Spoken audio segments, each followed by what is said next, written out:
Hello students, how are you all? Welcome back on my channel chemistry classes by Divya Khanna. Last time हम लोग discuss कर रहे थे concentration terms के बारे में और हमने कंसंट्रेशन टर्म्स कुछ स्टडी कर भी ली थी, कुछ डिस्कस की भी थी। कौन से कंसंट्रेशन टर्म्स हम लोग डिस्कस कर रहे थे? We were discussing about the temperature dependent concentration terms और उसके अंदर हमने कुछ टर्म्स को स्टडी भी कर लिया था। नेक्स्ट टर्म देखिए, मैं आपको बता रही थी फॉर्मेलिटी के बारे में। It is just related to molarity. Molarity से ही रिलेटेड है, but the difference is that here we talk about the ionic compounds. ठीक है, अगर हम बात कर लेते हैं आयनिक कंपाउंड्स की, तो उस केस में फाइंड आउट करने का फॉर्मूला वही है। हम फॉर्मेलिटी को कैपिटल एफ से रिप्रेजेंट करते हैं। जैसे मोलैरिटी फाइंड की जाती है वैसे ही फॉर्मेलिटी फाइंड की जाती है। डिफरेंस ये है कि हमारे पास जो आयनिक कंपाउंड्स आ जाते हैं, just like NaCl, sodium chloride है, पोटेशियम क्लोराइड है, सोडियम नाइट्रेट है, पोटेशियम नाइट्रेट है एंड सो ऑन। इस टाइप के जो हमारे पास कंपाउंड्स आ जाते हैं आयनिक कंपाउंड्स, उनके लिए हम टर्म यहाँ पे यूज करते हैं formality, which is represented by capital F. Molarity में क्या था? देखिए, न्यूमरेटर में था number of moles of solute, तो यहाँ पे हम लेते हैं number of gram formula mass of solute. ठीक है, ग्राम फॉर्मूला मास या number of gram formula units भी बोल देते हैं, divided by the volume of solution in litre. जो सॉल्यूशन की वॉल्यूम है वो तो लीटर में ही होनी चाहिए और इसको फाइंड करने का मेथड भी वही होता है। इसका मतलब एक तरह से नंबर ऑफ मोल्स ही है और इसको आप कैसे फाइंड करते हैं? Given mass upon molar mass of, क्या मेंशन कर देते हैं यहाँ पे? जस्ट आयनिक कंपाउंड की, आयनिक कंपाउंड का मोलर मास। ठीक है, ये तो हो गया ग्राम फॉर्मूला मास के बारे में। और अपॉन में क्या है? Volume of the solution in litre भी है। ठीक है, अगर आपके पास यहाँ पे क्या है मिलीलीटर में, अगर आपको वॉल्यूम गिवन है तो मिलीलीटर, और यहाँ ऊपर क्या हो जाएगा? 1000 हो जाएगा। तो ये क्या है? आपके पास फॉर्मेलिटी है। अब नेक्स्ट टर्म की अगर बात करें, पार्ट्स पर मिलियन। ठीक है, ppm जिसको हम बोलते हैं। अब इसका यूज हम कहाँ पे करते हैं, किस जगह हम इस टर्म का यूज करते हैं? क्योंकि आप लोग बहुत कम इसके बारे में स्टडी करते हैं और बहुत कम केसेस में आप इसे देखते हैं। तो this term is used where the amount of solute is very very less, जहां पे सोल्यूट का अमाउंट बहुत ज्यादा कम होगा as compare to the solvent. ठीक है, अब देखिए सोल्यूट तो कम होता ही है as compare to the solvent, लेकिन अगर बहुत ही ज्यादा कम अमाउंट में प्रेजेंट है solute as compare to the solvent, तो हम यहाँ पे जिस कंसंट्रेशन टर्म का यूज करते हैं that concentration term is parts per million. ठीक है, फॉर एग्जाम्पल मैं आपको एक सिंपल सा एग्जाम्पल देती हूँ। सपोज आपको क्या करना है, आपको खीर बनानी है। ठीक है, खीर बनाएंगे तो उसके लिए आपको मिल्क चाहिए है, उसके लिए आपको राइस चाहिए। ठीक है, लेकिन उसमें आप ड्राई फ्रूट्स भी ऐड करते हैं, शुगर आप ऐड करते हैं, लेकिन ऐसा तो नहीं होता कि जो आप ड्राई फ्रूट्स ऐड कर रहे हैं वो मिल्क के इक्वल ऐड कर रहे हैं। जितना मिल्क है उतना ही आपके पास क्या है? ड्राई फ्रूट है। मतलब इतना ज्यादा डिफरेंस जहाँ पे होता है ना क्वांटिटीज में, जिन केसेस में, वहां पे हम यूज करते हैं पार्ट्स पर मिलियन टर्म्स का। ठीक है, पार्ट्स पर मिलियन टर्म को वहां पे यूज किया जाता है। पार्ट्स पर मिलियन भी है जो वो 3 टाइप की होती है, volume by volume, weight by volume. ये दोनों तो आ जाती है टेम्परेचर डिपेंडेंट में, और टेम्परेचर इंडिपेंडेंट में क्या है? Weight by weight. ठीक है, जहां हम दोनों न्यूमरेटर और डिनोमिनेटर दोनों जगह जहां हम वेट्स या मासेस की बात करते हैं। तो अगर मैं यहाँ पे बात करूं आपसे ppm वॉल्यूम बाय वॉल्यूम, तो इसका मतलब क्या होगा? ऊपर न्यूमरेटर में वही रहता है सोल्यूट के लिए, तो क्या हो जाएगा? Volume of solute upon volume of solution. ठीक है, अब देखिए जैसे आपके पास क्या था, हमने ये भी पढ़ा वॉल्यूम बाय वॉल्यूम परसेंट, तो हम क्या करते थे? वॉल्यूम ऑफ सोल्यूट और अपॉन वॉल्यूम ऑफ सॉल्यूशन ही करते थे, लेकिन परसेंट है तो इसका मतलब क्या कर लेते थे? इसके लिए मल्टीप्लाई 100 करते थे। अब देखिए, क्योंकि यहाँ पे हमारे पास परसेंट नहीं है, हमारे पास क्या है? मिलियन है, तो हम यहाँ मल्टीप्लाई में 100 की बजाय क्या करेंगे? 100 की जगह लगा देंगे यहाँ पे 10⁻⁶, हमारा मिलियन हो गया। ठीक है, तो आपके पास क्या आ गई है? ppm v by v, parts per million, volume by volume आपके पास आ गई। नेक्स्ट आपके पास है parts per million weight by volume. तो मैंने आपको बताया था लास्ट वीडियो में, ये जो हमारा न्यूमरेटर है that is for the solute and denominator is for the solution in maximum cases. ठीक है, सिर्फ एक केस हम लोग स्टडी करेंगे अबाउट मोलैलिटी, जिसको आपने 11th में स्टडी भी किया है। मोलैलिटी सिर्फ ऐसी कंसंट्रेशन टर्म है जिसके डिनोमिनेटर में हम सॉल्यूशन की बात नहीं करते, सोलवेंट की बात करते हैं। ठीक है, तो ppm वेट बाय वॉल्यूम, अब ऊपर क्या हो जाएगा फिर? Mass of the solute, solute का mass upon volume of solution. Upon में क्या रहेगा? सॉल्यूशन की वॉल्यूम रहेगी, और मिलियन, पार्ट्स पर मिलियन यानी 10⁻⁶। ठीक है, तो ये सारी टर्म्स हमारे यहाँ पे कंप्लीट हो गई हैं। फर्स्ट टाइप ऑफ टर्म जो हमारा फर्स्ट डिवीजन था टर्म का, कौन सा था, वो टेम्परेचर डिपेंडेंट टर्म्स जो थी। जो टर्म्स टेम्परेचर पे डिपेंड करती हैं, मतलब जिनके अंदर जो हमारी वॉल्यूम है वो इन्वॉल्व होती है, ठीक है, वो सारी टर्म्स क्या है आपके पास, टेम्परेचर डिपेंडेंट टर्म्स थी। अब हम नेक्स्ट टाइप की कंसंट्रेशन टर्म्स की बात कर लेते हैं। नेक्स्ट टाइप की कंसंट्रेशन टर्म्स हमारे पास कौन सी रहेंगी यहाँ पे, विच आर टेम्परेचर इंडिपेंडेंट। जो टर्म्स क्या है हमारे पास में, टेम्परेचर इंडिपेंडेंट है, ठीक है। और अगर हम बात करते हैं टेम्परेचर इंडिपेंडेंट टर्म्स की, तो इट मीन्स उनके अंदर वॉल्यूम तो आएगी नहीं, क्या आता है उसके अंदर, फिर उसमें हम बात करते हैं मास की, ठीक है, मास को हम वहां पे लेकर के चलते हैं। तो मैं यहाँ पे हेडिंग डाल रही हूं, टेम्परेचर इंडिपेंडेंट कंसंट्रेशन टर्म्स, ठीक है, टेम्परेचर इंडिपेंडेंट कंसंट्रेशन टर्म्स। और फर्स्ट हम यहाँ पे किस टर्म की बात करने वाले हैं, परसेंटेज वेट बाय वेट, ठीक है। देखिए वॉल्यूम यहाँ पे नहीं है, मास है यहाँ पे सिर्फ, तो परसेंटेज वेट बाय वेट का मतलब क्या होता है, देखिए ऊपर क्या है, सोल्यूट, तो मास ऑफ सोल्यूट अपॉन डिनोमिनेटर वाला किसके लिए है, फॉर द सॉल्यूशन, तो अपॉन क्या हो जाएगा, मास ऑफ सॉल्यूशन, और साथ में यहाँ पे क्या है, परसेंट का मतलब मल्टीप्लाई बाय 100 हो जाएगा, it is percentage weight by weight. इसी के साथ ही मैं आपको यहाँ पे बता देती हूँ ppm वेट बाय वेट, क्योंकि अभी हम इसी को डिस्कस कर रहे थे, ठीक है, सेम है दोनों, डिफरेंस आपको यहाँ पे क्लियर है, यहाँ परसेंटेज है और यहाँ क्या है, ppm पार्ट्स पर मिलियन की यहाँ पे बात की जा रही है, तो क्या होगा, लिखने का मेथड W/W का मतलब तो वही है, सेम है दोनों में, मास of solute upon mass of solute upon mass of solution, multiply में क्या रहेगा यहाँ पे 10⁻⁶। ये दो टर्म्स हो गए हमारे पास। अब देखिए आपको दिख रहा है यहाँ पे कि these are the temperature independent concentration terms. Why? Because volume is not involve here, यहाँ पे वॉल्यूम इन्वॉल्व नहीं हुई है, बल्कि वॉल्यूम की जगह कौन यूज हो रहा है यहाँ पे, मास या वेट की हम बात कर रहे हैं, ठीक है। तो third temperature independent concentration term which is very important is molality and it is represented by small m। इससे हम रिप्रेजेंट करते हैं मोलैलिटी को स्मॉल m से। ये देखिए क्या था, number of moles of solute, क्या है ये, number of moles of solute divided by mass of solvent in kilogram, ठीक है। यहां आपको डिनोमिनेटर में इस चीज का ध्यान रखना है, क्योंकि यहाँ पे देखिए वॉल्यूम नहीं है, क्या है यहाँ पे, मास की हम बात कर रहे हैं, किसके मास की, सोलवेंट के मास की। सिर्फ यही आपकी एक ऐसी टर्म है जिसके अंदर डिनोमिनेटर में we are using the solvent and also in kilogram. Mass यहाँ पे हम ग्राम में नहीं ले रहे हैं, किसमें ले रहे हैं, किलोग्राम में। ग्राम में होगा तो उसको पहले किलोग्राम में या तो कन्वर्ट करें या फिर इधर वैल्यू लिख के ऊपर क्या करते हैं, 1000 करते हैं, तो क्या आ जाएगी आपके पास, मोलैलिटी आ जाएगी, ठीक है। Next term which is another most important term, जिसको न्यूमेरिकल्स में पूछा जाता है, एग्जाम्स में पूछा जाता है, उससे रिलेटेड न्यूमेरिकल्स आते हैं और उस टर्म का मोलैलिटी के साथ रिलेशन भी है और इन दोनों के रिलेशन के ऊपर भी क्वेश्चंस पूछे जाते हैं। तो क्या है हमारी वो next fourth term, the fourth term is mole fraction which is very important and it is represented by x, ठीक है। x से रिप्रेजेंट कर रहे हैं किसको, मोल फ्रैक्शन को। अभी देखिए जो मोल फ्रैक्शन है वो दोनों चीजों के लिए फाइंड किया जाता है, सोल्यूट के लिए भी फाइंड किया जाता है और सोलवेंट के लिए भी फाइंड किया जाता है। आप लोग देखते हैं आपकी बुक्स में मेंशन होता है मोल फ्रैक्शन ऑफ कंपोनेंट, ठीक है, यहाँ लिख देते हैं number of moles of component. तो कंपोनेंट का मतलब दोनों कंपोनेंट्स की वहां पे बात हो सकती है, सोल्यूट की भी बात की जा सकती है, सोल्यूट भी कंपोनेंट है सोल्यूशन का और सोलवेंट भी कंपोनेंट है, ठीक है। तो दोनों में से कुछ भी यहाँ पे यूज किया जा सकता है। कंपोनेंट लिख रखा है तो वो सोल्यूट या सॉल्वेंट किसी के लिए भी हो सकता है, ठीक है। अब मान लीजिए आपको मोल फ्रैक्शन फाइंड करना है किसका, सोल्यूट का। मोल फ्रैक्शन ऑफ सोल्यूट, और आपको पता है हम सोल्यूट को जनरली क्या लेट करके चलते हैं, बी लेट करते हैं, तो इसको मैं क्या लिख सकती हूँ, एक्स बी।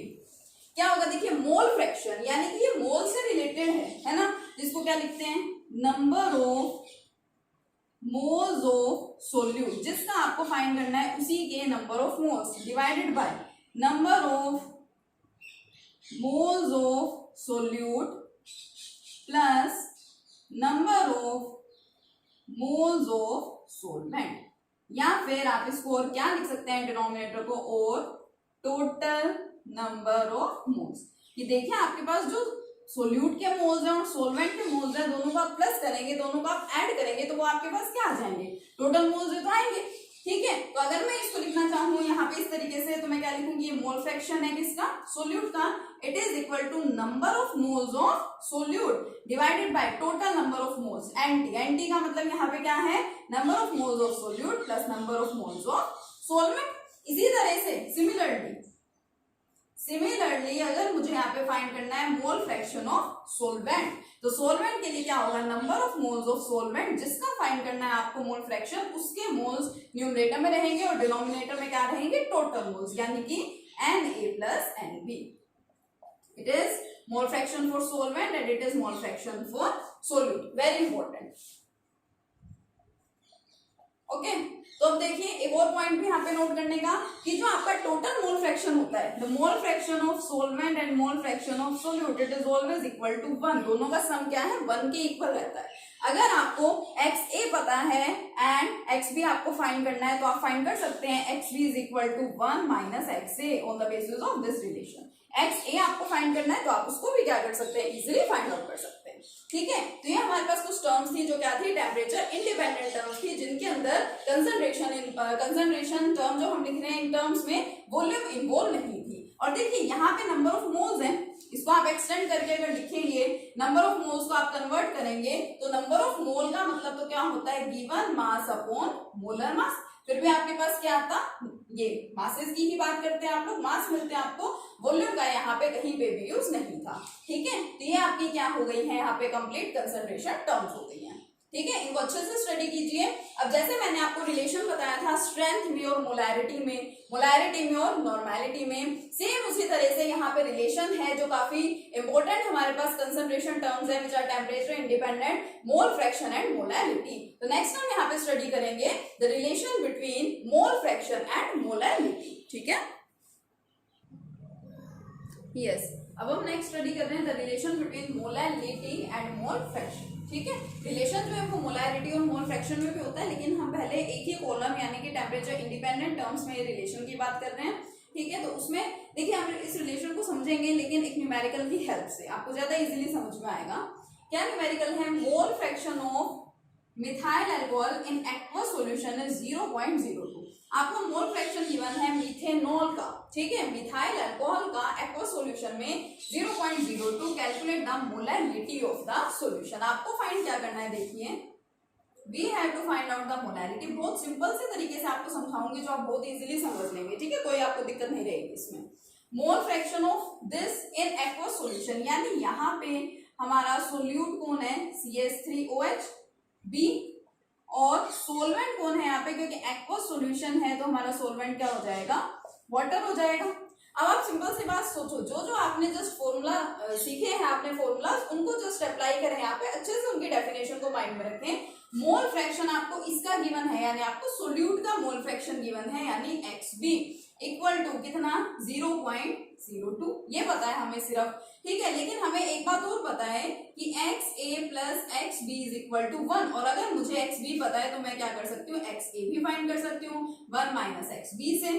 तो XA क्या हो जाएगा, 1 माइनस 0.02, और ये मुझे क्या मिलेगा, 0.98, यही मिलेगा। ये दोनों चीजें हैं। मोल फ्रैक्शन मेरे पास यहाँ पे देखिए सोलवेंट का भी आ गया और सोल्यूट का मुझे गिवन था। ठीक है, मैंने ये क्या किया, फाइंड किया। अब देखिए जरा, मोल फ्रैक्शन का मतलब होता क्या था, number of moles of solute upon total number of moles. अब टोटल नंबर ऑफ मोल्स तो क्या है, यहाँ पे 1 है। ठीक है, 1 हो गया, और तो यानी XB मुझे गिवन है, देखिए XB मुझे 0.02 दे रखा था। XB फॉर्मूले के अकॉर्डिंगली होता है NB अपॉन NT, यानी कि टोटल नंबर ऑफ मोल्स, और इसकी वैल्यू आई 0.02, यानी इसके अकॉर्डिंगली मैं क्या बोल सकती हूँ, टोटल मोल्स मेरे पास कितने हैं, 1 है, और NB number of moles of solute मेरे पास कितने हैं, 0.02। टोटल मोल्स मेरे पास है 1, और अगर मैं इसी तरीके से Na यहाँ पे फाइंड करना चाहूँ तो 1 माइनस 0.02 से फाइंड भी कर सकती हूँ। कितना मिलेगा मुझे, 0.98। देखिए बहुत सिंपल सा मेथड है फाइंड करने का, आया समझ में। अब ये हो गया। अब देखिए मोल फ्रैक्शन रिलेटेड मैं जो कर सकती थी वो मैंने कर दिया। अब मेरे पास क्या है, मोलैरिटी है। मोलैरिटी का फॉर्मूला क्या होता है, देखिए number of moles of solute divided by mass of the solvent in kilogram WA, क्योंकि गिवन मास हम इसके अंदर लिखते हैं। अब NB तो मेरे पास है, क्या मेरे पास WA है? नहीं है। मासेस का जो रिलेशन है वो तो किससे होता है? नंबर ऑफ मोल से होता है। तो आप देखिए जरा, NA अगर मुझे फाइंड करना है तो मैं उसको क्या लिखती हूँ? WA अपॉन MA तो लिखूंगी, और यहां से अगर WA मुझे फाइंड करना है तो NA इंटू MA। अब देखिए जरा, WA number of moles of A मुझे पता है कितने? 0.98, ठीक है। और मोलर मास ऑफ A कौन है? Solvent water. वाटर का मोलर मास कितना होता है? 18 होता है। तो मल्टीप्लाई बाय 18, क्या मिल गया मुझे? यहाँ से WA भी मिल गया। लेकिन देखिए ये 18 मास तो क्या होता है? ग्राम में होता है। मुझे तो यहाँ पे किलोग्राम में चाहिए, तो मैं इसका 1000 लगा दूंगी ऊपर, कोई दिक्कत नहीं है। तो देखिए मोलैलिटी क्या आ जाएगी? Number of moles of B यानी कि 0.02 अपॉन WA चाहिए, ये WA आ गया 0.98 इंटू 18, क्योंकि ये किसमें था? ग्राम में है, इसलिए मैं ऊपर क्या लगा रही हूँ? 1000 लगा रही हूँ। अब हम इसे सोल्व करेंगे तो क्या आ जाएगी? हमारी मोलैलिटी हमें मिल जाएगी। अब मोलैलिटी तो मिल जाएगी, उसमें तो कोई दिक्कत नहीं है। इसको आप सोल्व करेंगे तो आपको मोलैलिटी मिलेगी 1.13 मोलर, ठीक है। ये क्या हो जाएगी? आपकी मोलैलिटी हो जाएगी। लेकिन अब देखो मोल फ्रैक्शन था, उससे हमने मोलैलिटी तो फाइंड कर ली, लेकिन हम पढ़ रहे हैं यहाँ पे रिलेशन है क्या दोनों के बीच में, ठीक है। न्यूमेरिकल हमें मिलेगा तो हम उसको ऐसे सोल्व तो कर देंगे, बट दोनों के बीच में रिलेशन है क्या यहाँ पे, ये मेन पॉइंट है, पता लगाना है जो हमें, ठीक है। अब इसको हम कहाँ से पता लगाएं? इसको हम पता लगाएंगे इसी के फॉर्मूले से जो हमने लिख रखा है। अच्छे से देखिए यहाँ पे क्या है? M is the molality. 0.02 मुझे क्या दे रखा था? मोल फ्रैक्शन किसका? सोल्यूट का। तो क्या मैं इसको लिख दूं? XB mole fraction of the solute upon 0.98, ये क्या था? देखिए 0.98 मल्टीप्लाई 18, ये क्या है मेरे पास में? है तो ये वैल्यू WA की, लेकिन WA तो मैंने फाइंड किया है। तो देखिए 0.98 मेरे पास था क्या? मैंने स्टार्टिंग में XA फाइंड किया था, तो क्या मैं इसको ऐसे लिख सकती हूँ? 1 माइनस XB। XA को हम ऐसे ही तो लिखते हैं ना, 1 माइनस XB। और ये क्या है मेरे पास में? ये 18 इज द मोलर मास। किसका मोलर मास था? सॉल्वेंट का। और इनटू 1000, ये क्या आ गया? Relation between molality and mole fraction. Molality और मोल फ्रैक्शन में देखिए relation, molality is equal to mole fraction of solute multiply 1000 upon 1 minus mole fraction of solute. और ये क्या है? Molar mass of the solvent. ऊपर 1000 रहेगा, क्यों? क्योंकि ये मोलर मास में किस में लेती हूँ? ग्राम में लेती हूँ। मोलर मासेस हमें किस में पता होते हैं? ग्राम में पता होते हैं, ठीक है। तो आप इस तरीके से इसको क्या करेंगे? फाइंड आउट करेंगे, आप इजिली पता लगा सकते हैं। तो ये क्या हो गया? Relation between molality and mole fraction. इससे रिगार्डिंग, इससे रिलेटेड जो भी न्यूमेरिकल्स होते हैं, आप उन न्यूमेरिकल्स को भी बहुत इजिली सोल्व कर सकते हैं। चलिए अब एक न्यूमेरिकल देखते हैं, सिंपल सा। फर्स्ट न्यूमेरिकल हम यहाँ पे देख रहे हैं, कैलकुलेट द मोलैलिटी। क्या फाइंड करनी है आपको? मोलैलिटी फाइंड करनी है। Calculate the molality of 2.5 gram of ethanoic acid. Ethanoic acid क्या होती है? आपकी एसिटिक एसिड। क्या है acetic acid? CH3COOH। Calculate the molality of 2.5 gram of ethanoic acid in 75 gram of benzene. बहुत सिंपल सा क्वेश्चन है। बेंजीन क्या होता है? C6H6। देखिए इसका सॉल्यूशन, आई होप कि आपको इसको देखते ही पता चल गया होगा कि आपको क्या करना है यहाँ पे। देखिए मोलैलिटी आपको फाइंड करनी है, means we have to find out small m किसका? 25 gram of ethanoic acid in 75 gram of benzene. 75 gram of benzene में 2.5 ग्राम ऑफ इथेनोइक एसिड है, यानी कि इथेनोइक एसिड तो हमारा क्या हो गया यहाँ पे? सोल्यूट। और बेंजीन क्या है यहाँ पे? सोल्वेंट। अब देखिए गिवन क्या क्या है हमें? मास गिवन है, गिवन मास ऑफ सोल्यूट कितना है? 2.5 ग्राम। और क्या दे रखा है? गिवन मास ऑफ बेंजीन यानी कि सोल्वेंट कितना है? 75 ग्राम। हमें फाइंड करनी है मोलैलिटी। मोलैलिटी का फॉर्मूला क्या होता है? Number of moles of solute divided by mass of the सोल्वेंट in kilogram. तो मास ऑफ द सोल्वेंट तो मेरे पास है, ग्राम में है, मैं उसको किलोग्राम में कन्वर्ट कर लूंगी, लेकिन मुझे NB भी चाहिए। NB कहां से आएगा? यहां से। NB number of moles of solute क्या होते हैं, given mass of solute upon molar mass of the solute. इन सभी को आप ध्यान रखिए अच्छे से। स्मॉल w रिप्रेजेंट कर रहा है गिवन मास को और कैपिटल M रिप्रेजेंट करता है किसको, मोलर मास या मोलिकुलर मास को। तो मोलर मास तो गिवन नहीं है, मुझे फाइंड करना पड़ेगा। किसका फाइंड करना है, सोल्यूट का। सोल्यूट कौन है आपकी, इथेनोइक एसिड या एसिटिक एसिड। तो देखिए यहाँ पे MB जो एसिटिक एसिड है उसका मोलर मास कितना होता है, 60 ग्राम पर मोल। ठीक है, वैसे तो ये आपको कुछ इंपॉर्टेंट मोलर मासेस होते हैं कुछ इंपॉर्टेंट सब्सटेंसेस के, वो आपको याद हो तो बेटर है। इन केस आपको नहीं याद है तो हम इसको फाइंड भी कर सकते हैं फॉर्मूले की हेल्प से। Formula is CH3COOH। सभी के मासेस पुट कर दीजिए, ऐड कर दीजिए। कार्बन का मास कितना होता है 12 प्लस एक हाइड्रोजन एटम का मास है 1। 3 हाइड्रोजन एटम है इधर, तो मास कितना हो जाएगा 3 प्लस कार्बन का मास 12 प्लस ऑक्सीजन का 16 प्लस ऑक्सीजन का 16 प्लस हाइड्रोजन का 1। ऐड करेंगे सभी को तो आपको क्या मिलेगा, 60 मिलेगा। अब यहाँ पे सब कुछ हमें मिल चुका है, जो हमें फाइंड करना है उसके accordingly we have to find out small m यानी कि मोलैरिटी। क्या है, number of moles of solute यानी कि given mass upon molar mass. इस फॉर्मूले को मैं ये भी लिख सकती हूँ ना, given mass upon molar mass of solute, given mass of the solvent in kilogram. ठीक है, तो देखिए गिवन मास कितना है मेरे पास में यहाँ पे 2.5 ग्राम अपॉन मोलर मास कितना आ गया है 60। गिवन मास ऑफ द सोल्वेंट, सोल्वेंट का गिवन मास ये देखिए 75 ग्राम में है, तो 75 किलोग्राम में कन्वर्ट करूंगे तो क्या हो जाएगा ऊपर 1000। ठीक है, अब इसको सिंप्लीफाई कर लीजिए, डेसिमल हटा दीजिए 25 अपॉन 10 इंटू 60 इंटू 75 और ऊपर क्या है हमारे पास 1000 है। 0 से 0 कैंसिल, 0 से 0 कैंसिल, 25 3 जा 75, ये भी 2 से कट हो जाएगा। It will comes out to be 5/9। यहाँ पे इस तरह से आपको नहीं छोड़ना है, कंप्लीट डेसिमल्स में आपको निकालना है। डेसिमल के बाद 2 डिजिट्स तक निकाल लीजिए। 0.55 मोलर। ठीक है, 0.55 मोलर, ये क्या आ गया आपकी मोलैरिटी आ गई। ठीक है, देखिए कितना सिंपल सा न्यूमेरिकल था, बिल्कुल सिंपल न्यूमेरिकल था। आपको पता होना चाहिए यहाँ पे सोल्यूट कौन है, सोल्वेंट कौन है, given mass, molar mass, molar masses किस तरह से फाइंड किए जाते हैं। ठीक है, यूनिट्स का आपको ध्यान रखना है कि आपको जो चाहिए वो ग्राम में है या किलोग्राम में है, क्या है, किस तरह से आपको कन्वर्जन करना है, ये सब आपको यहाँ पे अच्छे से देखना है। और आप क्या कर सकते हैं, इस तरह से न्यूमेरिकल्स को कर सकते हैं। तो मैंने आपको जिस तरह की कंसंट्रेशन टर्म्स बताई हैं, सारी कंसंट्रेशन टर्म्स मैं आपको करवा चुकी हूँ, कन्वर्जन भी मैं करवा चुकी हूँ कुछ टर्म्स के अंदर। तो आप उनसे रिलेटेड न्यूमेरिकल्स जितने ज्यादा आपसे हो सकेंगे आप वो करेंगे। ये आपका वर्क है, इट इज योर होमवर्क। ठीक है, ये आपको अच्छे से करना है। अभी जिस तरीके से मैंने आपको रिलेशन बताया है मोल फ्रैक्शन में और मोलैरिटी में, उसी तरह से मोल फ्रैक्शन में मोलैरिटी में भी रिलेशन होता है। मोलैरिटी और मोलैरिटी में भी आप रिलेशन स्टडी कर सकते हैं, लेकिन क्योंकि वो आपके एक कॉलम से दूसरे कॉलम में चले जाते हैं। जैसे जो आपकी मोलैरिटी है कैपिटल M, वो तो क्या है, टेम्परेचर डिपेंडेंट टर्म है, और ये क्या है, टेम्परेचर इंडिपेंडेंट टर्म है मोलैरिटी। तो मैंने आपको बताया था जब इस तरह से आपको कन्वर्जन करने होते हैं तो हमें यहाँ पे डेंसिटी की भी रिक्वायरमेंट होती है। जब आप लोग न्यूमेरिकल स्टार्ट करेंगे अभी करने, तो उसमें आप देखेंगे कि डेंसिटीज भी गिवन होगी बहुत सारे न्यूमेरिकल्स के अंदर।